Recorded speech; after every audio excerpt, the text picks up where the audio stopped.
we can go back as far as possible to in Russian history as you can go. Yeah. If that would be okay with you, and like Certainly. how did it get this large and everything? Well, where could we start? Of course, maybe being from Sweden, you would be interested how the Vikings founded Russia. Yeah, Yeah. I do know just a little bit about that, like with the that they sent a message, but I don't want to get ahead of myself. They sent a message to Sweden asking for someone to come and rule and organize. Yeah, that's at least the legend, Yeah. as it says. But the fact is, at least, that Russia was one of the sort of routes for the Viking travelers traveling to the Byzantine Empire, to the Constantinople, and the big rivers like Volga were like a part for the. It was a shipping route down to the Black Sea and to the Constantinople. So how does that river flow? Yeah. Well, there are like other rivers in northern Russia, which, well, I can't exactly place the geography, but of course, well,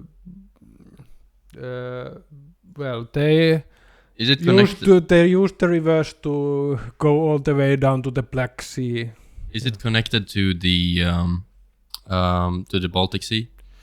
I don't think it goes that far, like, but I'm not an expert in that.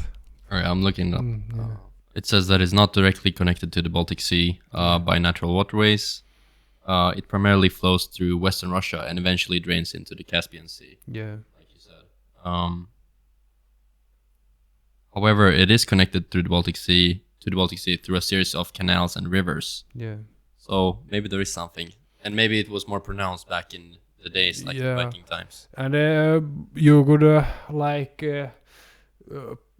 go one river by ship, and of course then by land route get to another river. But anyway, it was like a preferred route for the Norsemen traveling to the southern rich land, like to the Byzantine Empire.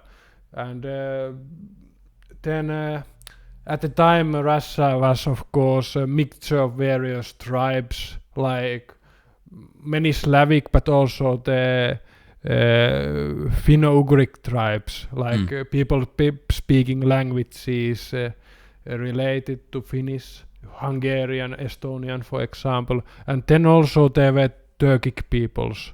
Oh wow! And of course, it is said that it was Rurik who was one of the Viking leaders who founded the city of Novgorod, for example, and founded sort of,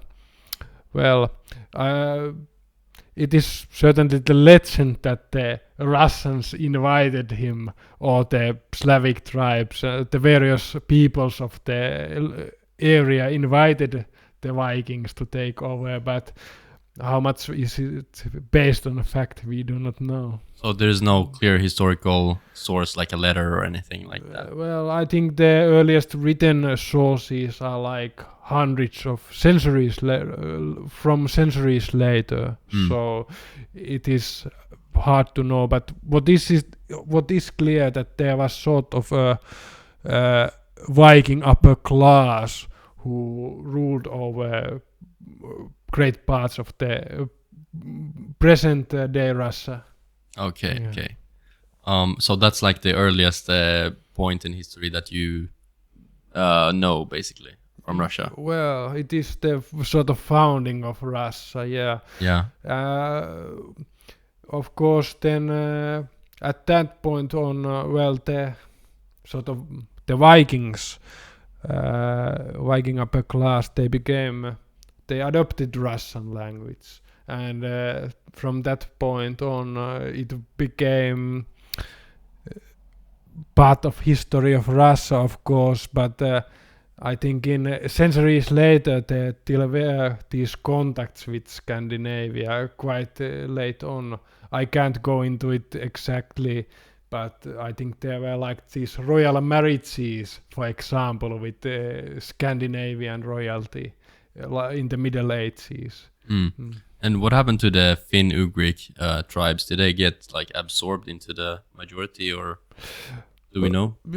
I think they for the most part became assimilated, but of course there are still in present day in Russia many Finno-Ugric peoples, but I think their languages are sort of threatened in today's situation. So Mm. less and less, especially younger people, speak languages like Komi or Mordvin languages and Udmurt. These are the names of the peoples, Finno-Ugric peoples of the Russian Federation. They have their own republics, but of course, Russian language has been becoming more and more dominant. Mm. Are they still? I mean, if they're intermarrying with Russians, then it should disappear eventually, right?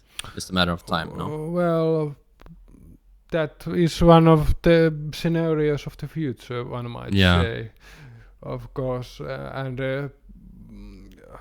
I don't know.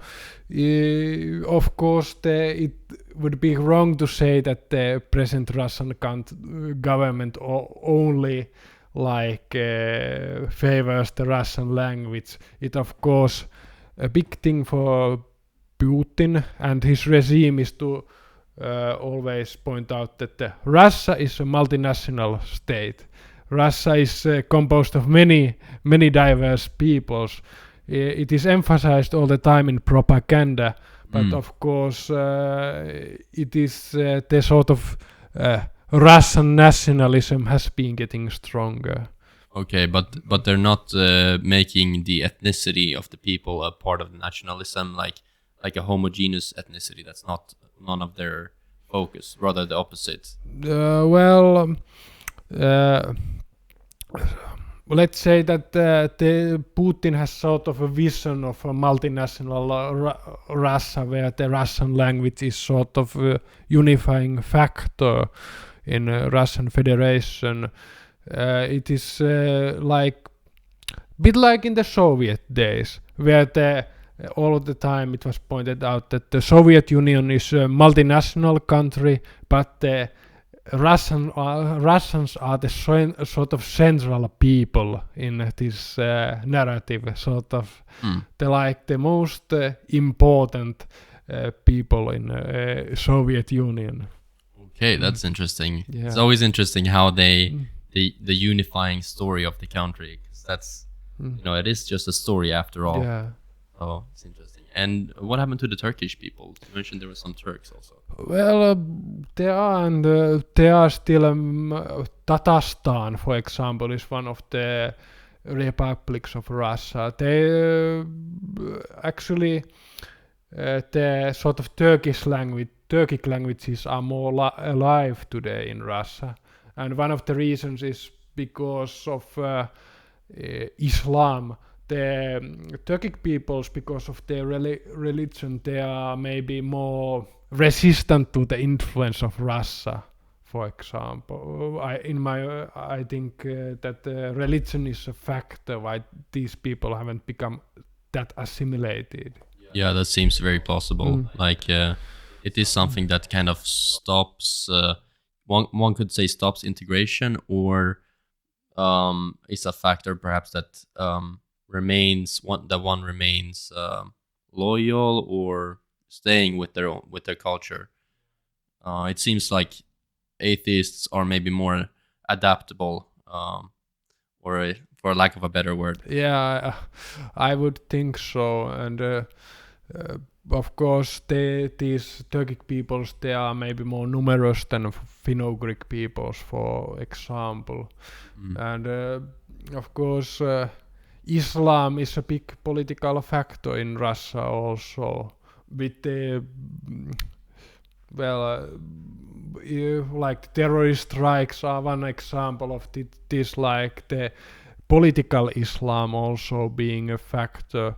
Of course, the wars in Chechnya, for example, pointed out like Islam being sort of uh, well, Muslim peoples being sort of a difficult factor in Russian Federation, with them being with being separatism in Chechnya, with the war in Chechnya.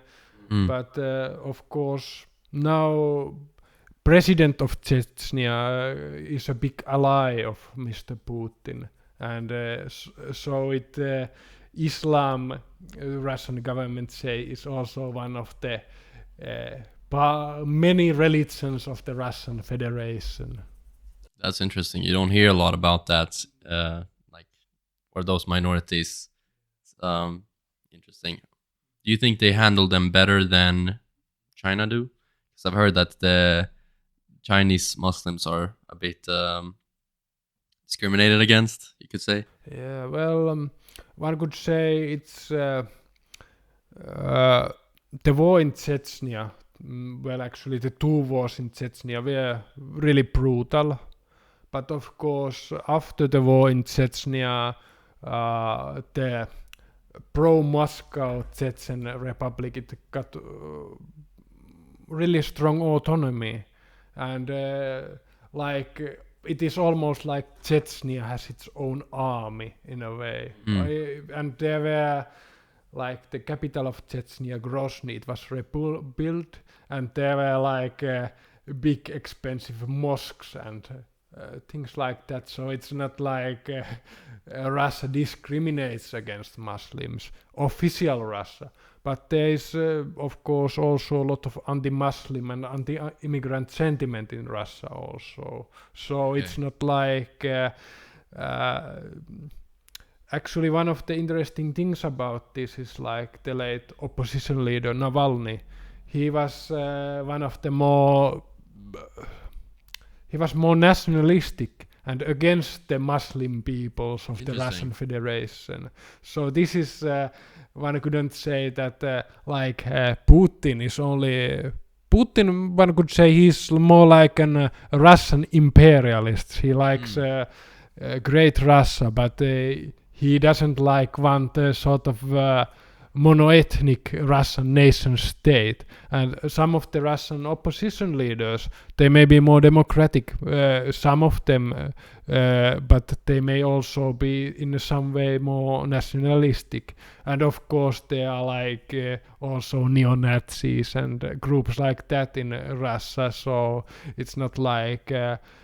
many people say that Putin is worst that Russia can offer, but I don't think that's necessarily the case. But that's very interesting, though. So, so for example, if we take Navalny, he means he would rather have maybe a bit smaller Russia that's more homogeneous with strictly Russian people, whatever that means.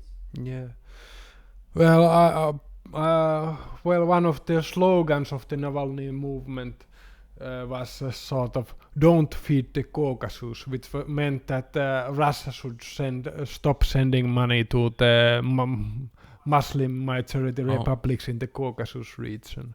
And before, well, Navalny was one alternative to the Putin's vision of Russia before, of course, his death.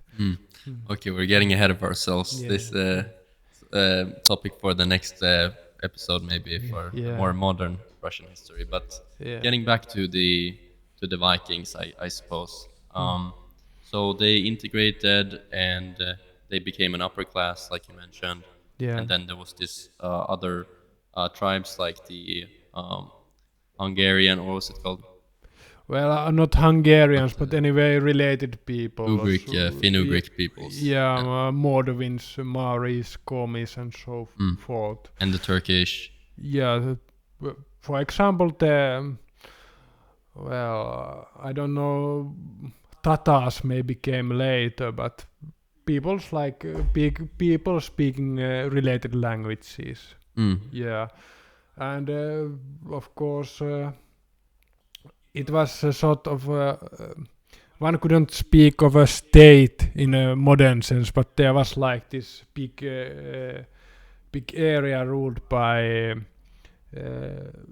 sort of descendants of those Viking rulers, and it was a big collection of small principalities rather than a united state, one might say, and it was one of the reasons why Russia became victim to the Mongol invasions, because the various Russian principality states were so divided, fighting with each other.